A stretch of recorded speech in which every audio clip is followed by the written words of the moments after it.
Agora nós vamos para a nossa segunda palestra do dia, com a nossa diretora-geral, Mona Lisa Cavalcante. Ela vai apresentar o tema Trabalho Ordinário e Graça Extraordinária. Por favor, uma salva de palmas.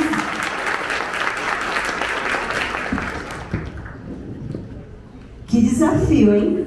Depois de ter um culto engraçado, divertido, com um tema super atual, lá vem a Mona Lisa na hora do almoço, meio-dia, cravado, né, Valgene? Para falar de trabalho. Esse é um tema muito caro para mim, muito valioso, né? Afinal, o processo de estar aqui parte de entender o valor do trabalho. Quando eu trazia esse olhar para a palavra ordinário, eu soube agora recentemente que a tia Cacá, a quem eu tenho tanta deferência, também não enxergava essa palavra, assim como muitos de nós, com o valor que ela tem, ou muitas vezes como a gente traz. E foi tão bom ouvir isso da Cacá, porque faz a gente pensar e refletir. É preciso falar sempre. Quando a gente fala no termo ordinário, não é falando de coisa ruim, tá? Porque pra gente, o que é ordinário é algo baixo, né? Ruim, de baixo valor, de baixa qualidade. Não é sobre isso. É sobre o comum. O ordinário é aquilo que a gente faz no dia a dia, é aquilo que está no cotidiano da gente. E quando a gente fala do extraordinário, só mesmo Deus pode nos dar. É uma graça, é um presente. Não dá para alcançar o extraordinário sendo apenas humanos. Nós somos muito falhos para conseguir o extraordinário. Mas com a graça, a gente busca e a gente alcança. Quando a gente fala, então, desse cotidiano, é necessário falar do trabalho. E nada melhor do que falar da minha mãe. Ela que tão bem desempenhou o trabalho, que tão bem plantou essa sementinha no olhar e no coração de cada um que aqui está. A gente estava ontem finalizando as pastas e a escola vem passando por um processo de muita organização. Mas às vezes o insight, a ideia, brota do coração sem a gente pedir a hora. E foi muito engraçado que a gente tinha um orçamento, tinha todo um planejamento, mas a Leidinha teve a ideia de bater as pastas todas coloridas, as canetas coloridas, e que a pasta e a caneta fossem uma diferente da outra para ficar mais divertido ainda. E ela chegou para mim e disse: Mona, mas o orçamento é tanto, a Fabrícia não vai aprovar. E ela disse assim: mas faria tanta diferença receber os meninos de uma forma diferente, tão mais divertido. Tá, Leidinha, tá aprovado, bora. E aí a gente ficou até 1h20 da manhã ontem, aqui, colando pasta, para que vocês fossem muito bem recebidos. É sobre isso, gente. É sobre um cotidiano que pode se transformar na nossa missão de vida. E eu digo assim que Deus nos deu a graça. Para muitos que não sabem a história da minha mãe trabalhou muito, incessantemente. Ela trabalhava nos 3 expedientes, a princípio por necessidade. Minha mãe começou como professora do maternal e um momento difícil de saúde, ela estava em Fortaleza sem, como dizia o tio Baixinho, sem um puto no bolso. Ô tia, mas eu vou chorar também. Sem um puto no bolso. E aí ela foi para Fortaleza de ônibus, com a passagem paga pela nossa tia, para minha tia-avó, famosa tia Deide. Chegando lá, foi cuidada pela tia Darcy, que ela toma como mãe, e lá ela recebeu uma ligação. Gente, ela deixou os filhos aqui com a sogra, porque não tinha quem cuidasse. Ela foi de ônibus, porque não tinha transporte, ela não tinha carro. Ela teve que alguém pagar a passagem dela, porque ela não tinha nem o dinheiro da passagem. E lá ela estava tratando pneumonia no hospital público, porque ela também não tinha dinheiro para consulta. Mas quando ela chegou lá, ela recebeu a ligação da dona da escolinha que ela trabalhava aqui, que era o Cirandinha. Chegando lá, a tia Perpétua liga para ela e diz: eu vou vender o Cirandinha e é para ti. Aí ela disse: como assim para mim? Eu não tenho dinheiro para nada. E nessa hora, tia Deide, tia Darcy, tia Valdem, todo mundo se juntou e ajudou minha mãe a começar esse sonho. O sonho, gente, de quem era a professora de uma escola de maternal. Uma escola bem pequenininha ali do lado da igreja. E olha onde nós estamos, num grupo educacional. Então, com o trabalho, a gente alcança o que a gente quiser. Mas, às vezes, olhar para o trabalho sem olhar como algo extraordinário, você pode continuar sendo só o que você se propôs a ser. E aí, será que você sonhou grande? Ela sonhava. E era ousada. E que nós possamos ser usados como ela. Já estou aqui anunciando, o Valdemir já disse isso, a gente tem que começar a planejar. Estou aqui anunciando a seleção para a minha vaga de diretor-geral. Então, quem quiser, por favor, comece ontem a se capacitar, a estudar, a se desenvolver para ser um sucessor dentro do Santa Maria. Não é para todos. A gente sabe que a gente tem muitas vagas de estagiários, muitas vagas de auxiliar, muitas vagas de professor, algumas vagas de coordenador, algumas vagas de diretores e uma de diretor-geral. Mas ela já começa aqui a ser colocada. Então, o nosso RH vai começar a receber, para que todos vocês possam dizer: eu faço a diferença. Um cargo, ele não é eterno para uma pessoa. Ele foi para minha mãe porque a escola era muito pequenininha, né? Aí, falando ainda da história dela, todo mundo pode olhar e dizer assim: ah, mas eu não quero ser como a tia Valdeira, não. Ela perdeu muito da vida dela. Olha aí, morreu tão cedo de tanto trabalhar. Quantas vezes eu não escutei isso? Ela ganhou a vida trabalhando.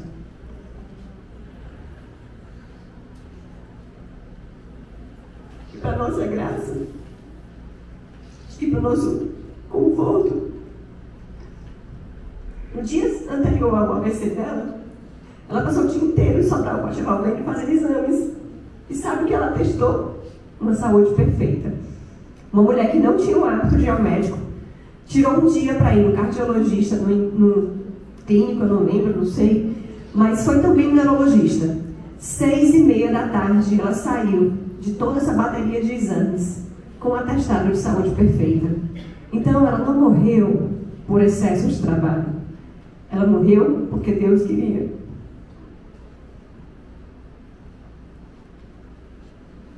Uma vez eu escutei uma coisa muito interessante. A pessoa disse assim: hoje eu entendo porque a tia Valdeira corria tanto. Porque ela teve que fazer muito em tão pouco tempo. Mas eu vou falar de graça. Graça que muitas vezes pode ser vista diferente. O que foi bom para ela pode não ser a sua vocação. Pode não ser a nossa vocação. E cada um vem de uma forma, com uma identidade, como Deus imprime. Para cada identidade, uma necessidade, um servir. O dela foi assim. Mas o dela também inspira a todos nós. E quantas pessoas não me impactaram naquele velório grandioso, apoteótico, como ela gostaria e merecia, como o tia Valdirene preparou, e disseram: como ela me inspira. E quando a gente inspira no nosso trabalho? Quantas pessoas você toca por dia para inspirar? É sobre isso que a gente vai conversar. No início, Deus fez o homem. Eu trago essa imagem de Michelangelo que está pintada na Capela Sistina. E a gente pode olhar para essa imagem de muitas formas. Primeiro, vamos lembrar: ele era um homem pintando de cabeça para baixo. Olha que dificuldade, que desafio. E olha a perfeição dessa imagem. Deus fez o homem e a mulher para o trabalho. Ele disse isso lá em Gênesis. E como consequência, eles não poderiam encontrar realização fora desse trabalho. Quando a gente mostra, então, que Deus está entregue ao próprio trabalho, quando ele diz assim: tendo Deus terminado no 7º dia a obra que tinha feito, descansou do seu trabalho.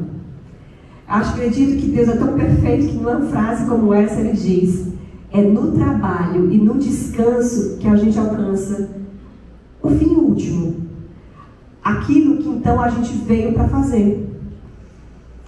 Quando a gente vai falar sobre trabalho, quando a gente vai pegar assim, a raiz da palavra, entender de onde vem o conceito de trabalho, os primórdios da civilização, e até mesmo de forma bíblica, a gente vai encontrar muito sobre isso. Adão, lá no Antigo Testamento, tinha como missão, a missão dele era cultivar e guardar o jardim. Então ele foi criado por Deus já com uma missão, com um propósito, que era trabalhar. Quando a Bíblia, no original, vai falar sobre isso, ele usa 2 verbos no hebraico, e esses verbos eles vão poder ser traduzidos de muitas formas. Ele pode ser traduzido como servir, ele pode ser traduzido como adorar, como guardar, como trabalho manual e até como ministério sacerdotal. Quantos de nós aqui não já ouvimos? Eu, como filha de professor, ouvi muito.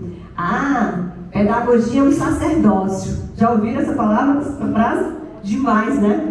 E quantas vezes ele não foi bem interpretado? Quando eu olho para isso, eu digo, opa, olha como Deus é sábio, escolheu um professor para ser o mestre de todas as profissões, para fazer tudo isso acontecer através do seu ministério. O trabalho era ordenado para adoração, e em si mesmo era um ato de adoração. Assim Deus coloca para que Adão fortaleça o seu fazer diário. E aí quando a gente sai do Antigo Testamento e olha para o Novo Testamento, está lá na patrística, né, que os primeiros cristãos, eles usavam o termo liturgia para descrever a sua adoração a Deus.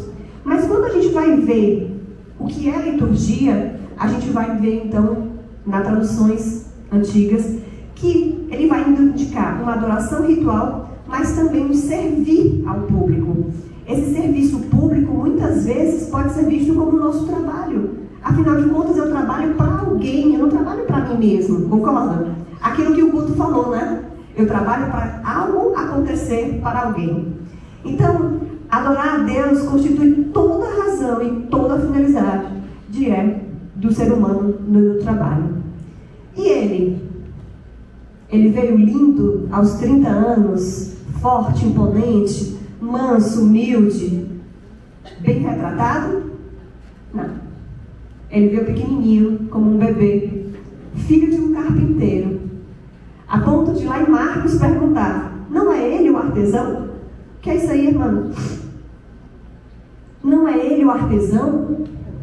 Ou seja, Jesus era reconhecido como um trabalhador. Lá em Mateus, coloca, o filho do carpinteiro.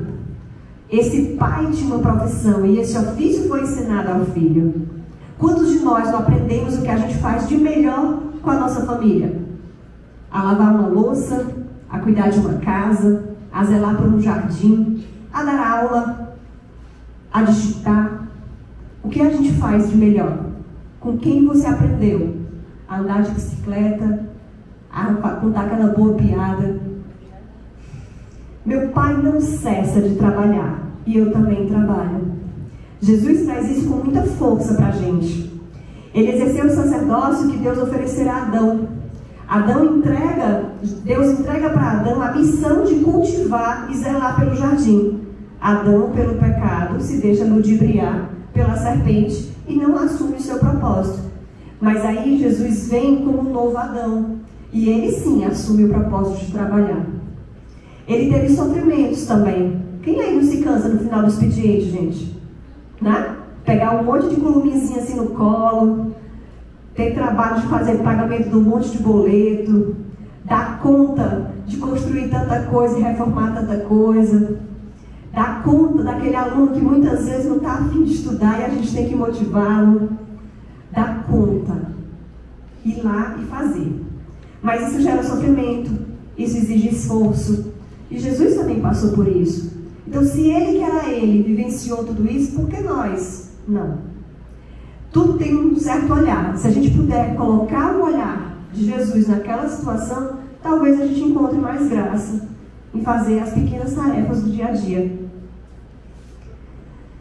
Cristo agora não tem outro corpo, senão o vosso. Não tem outras mãos, nem outros pés, senão os vossos. Santa Teresa d'Ávila traz isso para a gente. E ela continua. Vossos são os olhos, com que ele olha compassivamente para este mundo. Vossos são os pés, com que ele caminha para fazer o bem. Vossas são as mãos, que ele abençoa o mundo inteiro. Sábia, né? Doutora da igreja. Santa Teresa traz para a gente que Jesus esteve aqui, foi um trabalhador, e agora ele tem nos nossos corpos físicos o trabalho que ele pode exercer no mundo. Jesus é Deus. Se ele quiser vir aqui e derrubar isso aqui, com certeza ele pode. Mas as coisas acontecem assim? Os fenômenos extraordinários acontecem no nosso dia a dia? Não. Nosso cotidiano ele é ordinário, não é? Mas é no ordinário que alguém dá aula para alguém. Será que essa pessoa faz isso sozinha? Ou ela faz pelas mãos de Deus? Onde Jesus pede, vai lá e dá aula para essa pessoa. Vai lá e constrói a melhor arte para dizer que em tal lugar tem tal coisa acontecendo. vai lá e paga esse boleto porque alguém vai precisar que esse material chegue para construir uma piscina. Jesus não está fazendo isso, operando, mas Ele usa os nossos corpos para fazer tudo isso para a vida, né? Mas às vezes a gente pode olhar para o trabalho de uma forma muito diferente. Eu posso olhar para o meu trabalho como uma oferta. Eu faço algo por alguém, eu mudo a vida de alguém. É uma oferta, eu estou me doando ali. Mas também exige da gente muito sacrifício, não é isso? É ou não é? Está aqui, 12h15, é um trabalho de muita oferta, mas também de muito sacrifício. Ainda bem que fizeram um lanche maravilhoso, adorei, parabéns, viu, Lô? Que lanche, topíssimo. Topíssimo, né? Quando a gente olha sobre a oferta e sacrifício, e a gente pega ali o Antigo Testamento, os sacerdotes tinham o hábito de fazer oferta e sacrifício no altar, tá? Abraão faz o sacrifício, ele entrega o seu próprio filho. Abraão pode ser a representação de Deus. Quando a gente olha que Abraão, lá atrás, vai, obedece a palavra de Deus e leva o próprio filho para imolar no altar, para ofertar como sacrifício. E de tão obediente, Deus tem benevolência e diz: não, para, você é meu filho obediente. Mas ele cumpriu o que era necessário. E Deus faz isso pela gente, Ele entrega o próprio filho dele depois para ser imolado de verdade numa cruz.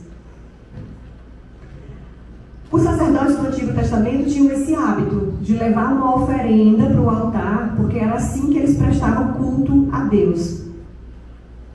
Mas muitos sacerdotes, depois de um certo tempo, começaram a levar aquelas ofertas que talvez não fossem as melhores. Por exemplo, tinha lá um rebanho de ovelhinhas. Nascia uma ovelhinha coxa, manca. Então vou levar essa para o templo, porque ela não vai ser vendida mesmo, ela não vai dar uma boa carne.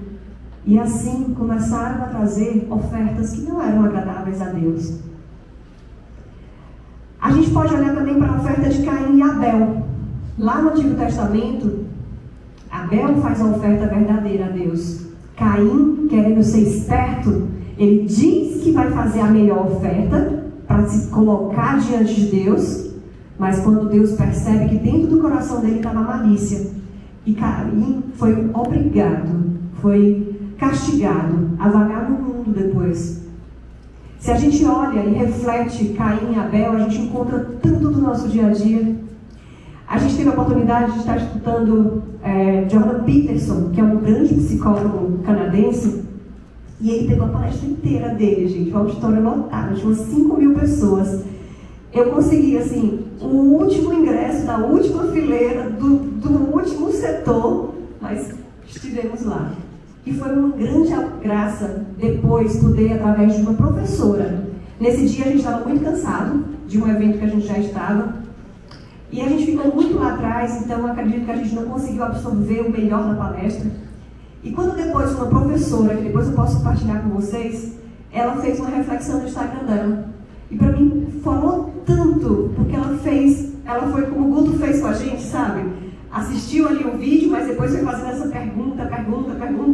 E ela conseguiu extrair de mim, então, muito mais do que eu só ouvi na hora da palestra. Caim e Abel também fizeram ofertas e sacrifícios, cada um do seu jeito. E aí eu faço a mesma pergunta que o Guto fez. O que você está dando? É o seu melhor? Ou você está fazendo como sacerdotes antigos, alguns sacerdotes antigos, e como Caim, que diz ser o melhor, mas na prática não é? Se o trabalho, por sua definição em toda a Bíblia, é um culto a Deus, ele deve ser perfeito, como Deus é perfeito. Dentro dessa primícia de oferta, sacrifício e trabalho, a gente vê um termo de hierarquia. E aí lá na antiga Grécia, quando a gente vai ver o nome hierarquia, lá na filosofia, ele aponta para uma hierarquia de serviço. Mas não um serviço de baixo para cima, como muita gente pensa. No Egito tinham os escravos, e eles de alguma forma tinham que servir ao faraó. Por que o faraó não é visto por Deus como uma hierarquia, como os reis, por exemplo? O faraó é um rei, né, de um povo pagão.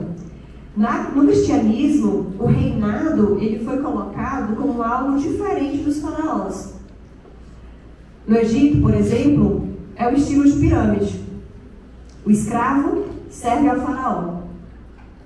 No cristão, a gente encontra uma hierarquia na sua mais profunda verdade. É o rei quem serve ao seu povo.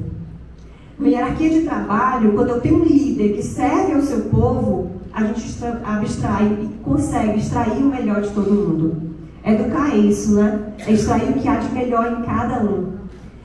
Essa palavra remonta para a gente lá na patrística também, onde era uma regra sagrada. Não existia uma ordem de domínio, mas sim uma ordem de serviço. Quem era de topo da hierarquia tinha por primícia servir a quem estava lá embaixo. Assim também, quando a gente vai estudar angelologia, a gente vai ver isso. Os anjos mais elevados, eles servem aos anjos inferiores. Quando a gente fala de elevado e inferior, a gente não está falando a gente está falando de categoria. Elevados aqueles que estão no plano superior, no céu, na espiritualidade, e os inferiores aqueles que estão na terra. É dentro do trabalho que a gente também pode exercer a nossa contemplação. Esse trabalho não necessariamente ele precisa ser só um trabalho braçal. Quantas vezes dentro do nosso trabalho a gente pode ofertar o que está sendo feito e contemplar Deus com isso? Quando tiver desordem, multiplicar-se-á o seu tempo e, portanto, poderá dar mais glória a Deus, trabalhando mais a seu serviço. Eu costumo tomar o exemplo da Ana.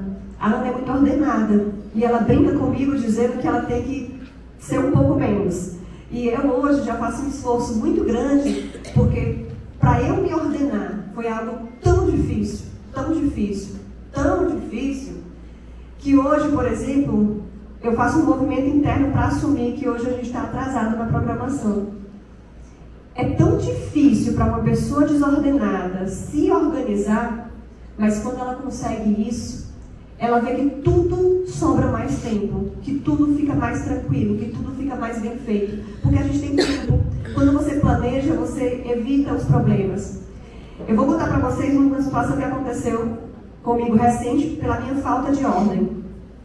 Eu imaginava sair de férias, ter uma semana tranquila, e lá em Fortaleza, saindo de férias, depois do clubinho de férias, eu iria então fazer essa palestra com muita antecedência para apresentar para vocês. E eu não fiz. E eu me envolvi em atividades. E me envolvi, não tirei férias, enfim. Quando foi ontem que eu fui concluir a palestra, que ainda tinha muita coisa por ajeitar, faltou energia lá em casa. E quantas vezes não falta energia para alguma coisa? Energia da gente, energia do espaço, energia do outro, que a gente precisava do outro para terminar o que a gente precisa fazer. Deus foi tão generoso que me colocou para vir para a escola. Então, morta de cansado, depois de um dia de evento, catei minhas coisinhas em casa, deixei o Levi dormindo e vim para cá. E não só a palestra conseguiu ser concluída, mas ainda consegui ajudar a Leidinha a dar o direito nas coisas. Então Deus tem propósitos, mas quando a gente se ordena, ele sai com muito mais facilidade. É como se a gente recebesse uma recompensa. Parece que o tempo se multiplica, porque você fez um esforço tão grande para reorganizar, que ele se multiplica. E aí também tem ação e consequência, né? Quando a gente fala de empenho, quando a gente fala de ordem, tem essas ações e essas consequências que a gente comentou aqui. Mas tem um lado ruim que muita gente olha para o trabalho como workaholic. É isso, teacher, Nathan? Seria aquela pessoa viciada em trabalho. E isso é ruim. E isso pode não lhe prejudicar, porque você não está vivenciando aquilo de forma ruim. Você está vivenciando de uma forma boa. É você que está tendo o prazer de trabalhar. Mas e quem está ao seu redor? Meu marido perdeu a noite de sono dele, porque como eu vim para cá e o Levi ficou acordando, quem cuidou do Levi? Ele. E aí a Leidinha foi o Daniel que teve que cuidar das filhas. Será que o workaholic também é benéfico? Ele pode ser para quem está vivendo, né? Está super prazeroso. Mas como está o nosso entorno? Quantas vezes, por exemplo, por falta de ordem, você deixou de fazer a sua correção dos cadernos e precisou levar para casa uma pilha de material e comprometeu a hora que deveria ser da sua família com um trabalho que não deveria estar ali. E aí a gente bota a culpa no trabalho. Mas a culpa é do trabalho ou a culpa é nossa, pela nossa falta de ordem? A graça no cotidiano. E eu amei ter essa foto dos meus meninos maravilhosos do marketing. Como eu disse pra Cacá, né? Eles eram meus antes de eu ser de vocês. Minha mãe brincava, dizia que eu tinha que cuidar do marketing da escola. E aí era a forma que eu tinha de estar mais perto da escola. Então eu sempre digo que o marketing é o meu xodó aqui dentro. A presença de Deus pode estar nas pequenas coisas. Não importa o que você faz. Se para tudo você oferecer para Ele, como se Ele estivesse ali do seu lado, sem braço, sem olho, sem voz, sem perna. Jesus não está aqui fisicamente. Quem é que está fisicamente por Ele? Nós. Se a gente faz por Ele, não importa o que você faz. Pode ser lavando uma louça, pode ser aguando o jardim, pode ser cuidando de uma criança que tem tão mais valor, talvez, do que aguar o próprio jardim. Mas tudo com Ele se torna graça. E aí, gente, essas pequenas ações podem nos levar realmente a essa contemplação da dignidade através do trabalho, da espiritualidade no ambiente de trabalho, transformando esses desafios, muitas vezes, em oportunidade de crescimento. Eu fiz questão de colocar a foto da tia Sandra.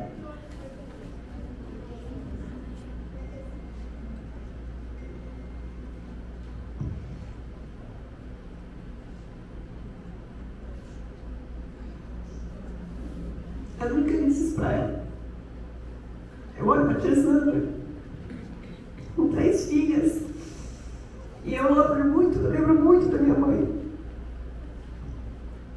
A Sandra é uma das primeiras a chegar, é uma das últimas a sair no horário do expediente, e por tantas vezes eu digo pra ela: tia, deixa as crianças com uma das meninas e vai pra casa, tu tem que voltar. Ela trabalha os 2 expedientes. E eu sei que muita gente trabalha os 2 expedientes, né? Não é sobre isso, não estou desvalorizando os outros, mas é porque tem muito da referência da minha mãe.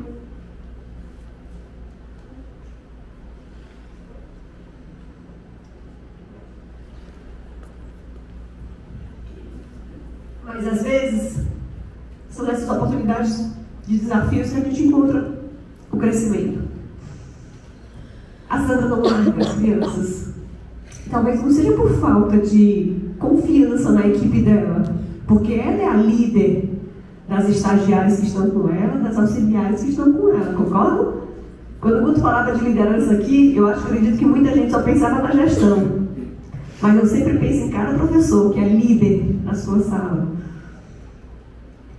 Será que não é estar diante da missão, do propósito de fazer bem feito, que faz com que ela fique até que o último aluno vá embora? Olhar para esses 3 gigantes aqui, né? Eu escolhi essa foto também, viu? Pedro, Fernando e Marília. Que a graça, gente! Quantas vezes minha mãe vibrava em tirar os meninos da escola e levar para fora. Mas dá um medo. Quando eu cheguei aqui, eu dizia assim: não, deixa tudo dentro da sala de aula mesmo, por mim eu não ia nem para a quadra. Deixa trancado dentro da sala de aula e depois entrega para o pai, que é para não ter problema nenhum.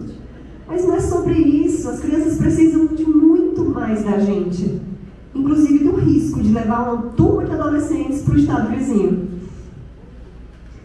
O trabalho, ele deve ter um fim reto, uma razão reta, o fim pelo qual vale a pena empregar heroicamente os nossos meios.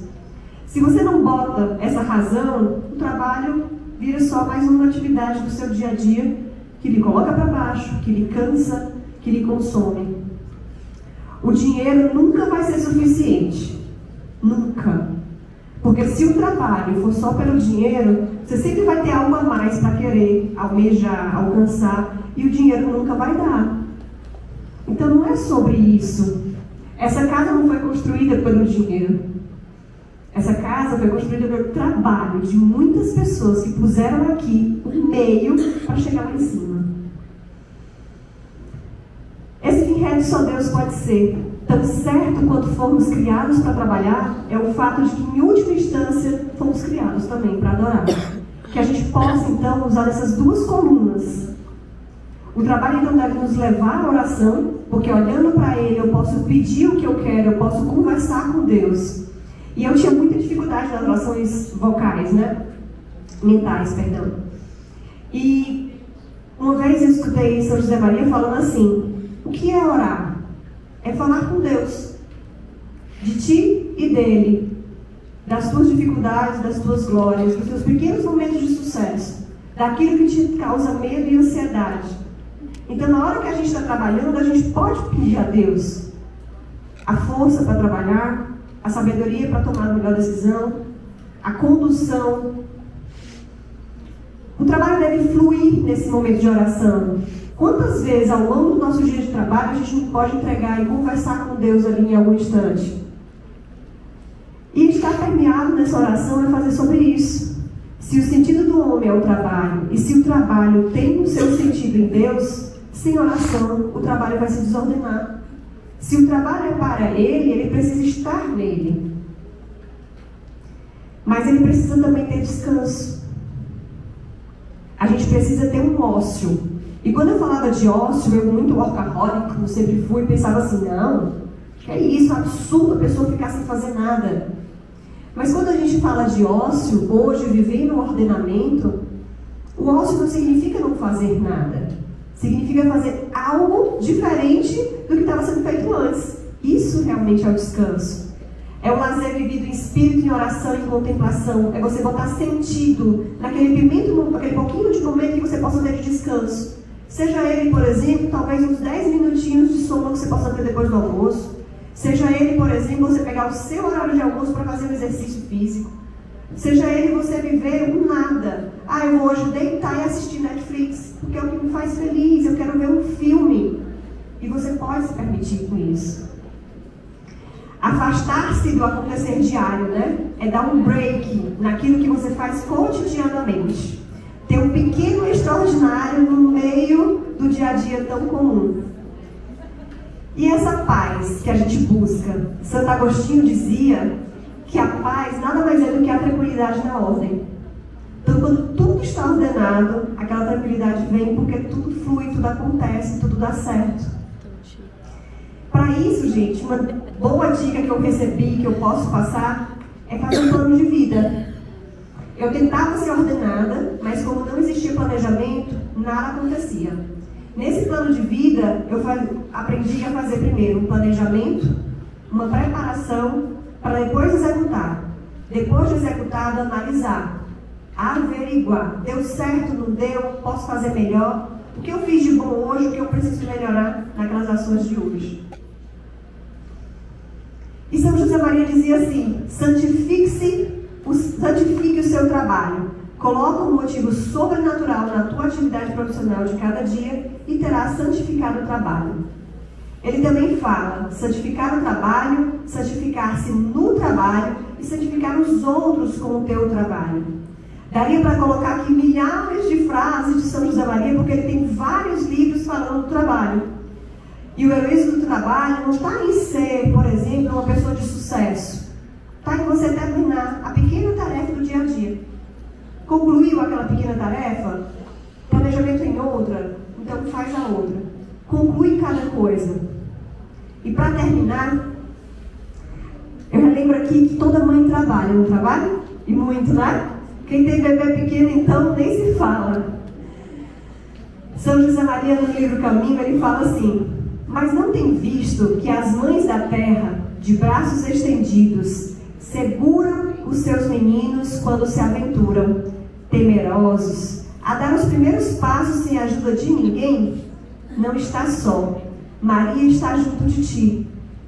E ouvindo e lendo isso, eu me lembrei da família do Natan. A gente viajou no final de semana passado para São Paulo, e eu, sabendo que o Natan já tinha ido a São Paulo com a Valdirene, o Natan foi com um horário de voo diferente do meu, da Cacá, do Orlando, da Nazaré.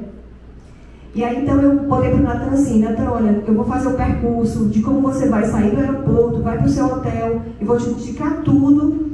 E infelizmente eu não tenho como comprar, porque se eu comprar com antecedência pode ser que você não consiga pegar esse ônibus. Enfim, dei todas as orientações, tirei foto, filmei, fiz tudo que eu podia para que o Nathan tivesse segurança de executar aquele processo sozinho. Ele ia chegar em São Paulo, por Guarulhos, e teria que ir até o seu hotel sozinho, e lá a gente encontraria com ele. E quando eu fiz tudo isso, o Nathan disse, aí eu terminei, acho que dizendo alguma coisa do tipo assim, eu confio em você, você vai dar conta, né? Então eu estava muito tranquila que ele realmente iria dar conta. Eu fiz o meu melhor para que ele pudesse ter a informação, e eu confiava que ele saberia buscar a informação e executar o processo. E quando ele chegou perto da gente, ele disse que foi tão importante aquela fala, porque quando ele saiu de casa, a mãe dele colocou o contrário. A mãe dele, tendo filho único, nada, sendo filho único, indo para uma cidade grande, o que ela disse? Meu filho, você tem certeza? Não é perigoso? E quando ela uma vez disse mais ou menos assim, que eu nem sei se foi bem assim, o Nathan disse que gelou por dentro. Será que eu estou fazendo a coisa certa? Mas que com a minha fala, ele já pensou diferente. A história da comunicação, né, gente? Mas toda mãe, mesmo quando coloca assim uma dúvida no coração da gente, faz com boa vontade, né? A gente não fala para tirar a coragem dos nossos filhos. Que a gente possa, para essa imagem, que eu fiz questão de deixar uma transparência bem levinha.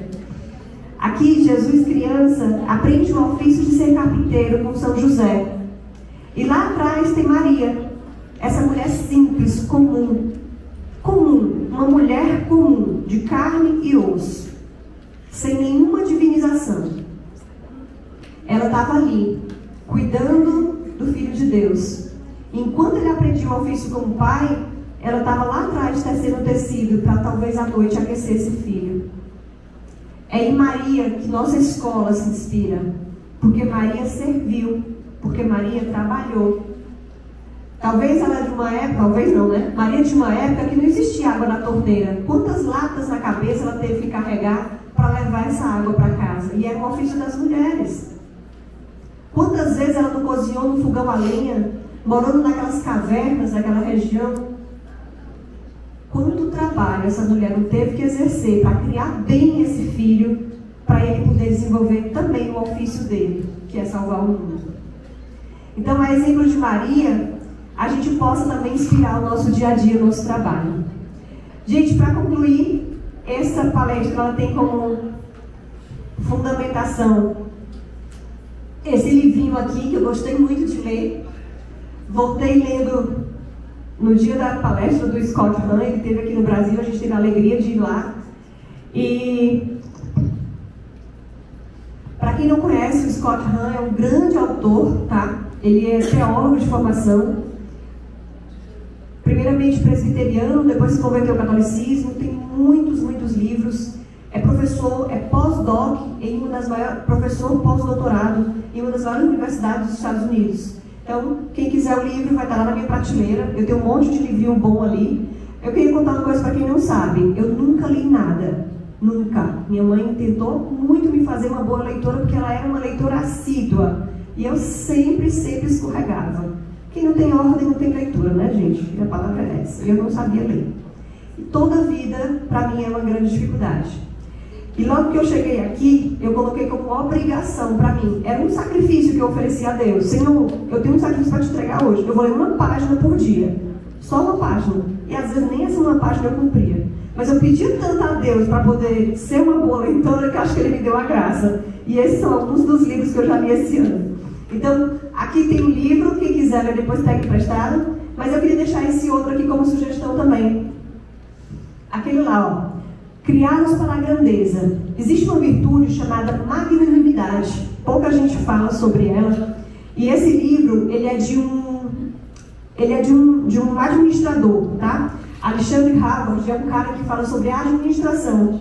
Só que ele traz o trabalho como fundamentação para que a gente possa também, através do trabalho, servir a nossa comunidade, a quem está perto.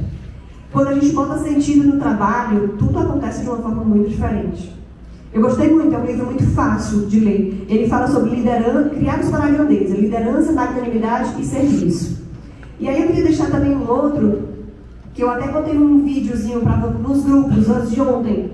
Dr. Ives Gandra Martins Filho, ele é um jurista brasileiro, filho do maior jurista brasileiro, que ainda está vivo também, e ele é ministro do TRT, do Tribunal Superior do Trabalho, TST, Tribunal Superior do Trabalho, já foi presidente do TST, e ele tem esse livro aí, ó, Santificação do Trabalho. Então, mais uma vez eu digo, não importa onde você está e o que você faz, se você bota sentido no seu trabalho e faz com ele, sendo as mãos que Jesus não tem, os olhos que Jesus não tem, você consegue santificá-lo. E assim eu agradeço a vocês com essa foto linda da construção que minha mãe tinha tanto orgulho de falar. E essa construção é realmente o Cirandinha, a faculdade, a livraria, todo o processo do Santa Maria, das mudanças de tantas casas que tivemos para que a gente esteja hoje onde a gente está. Ela não está mais aqui para construir, então está nas nossas mãos, serão as mãos e os pés dela, tá bom? Muito obrigada a todos vocês.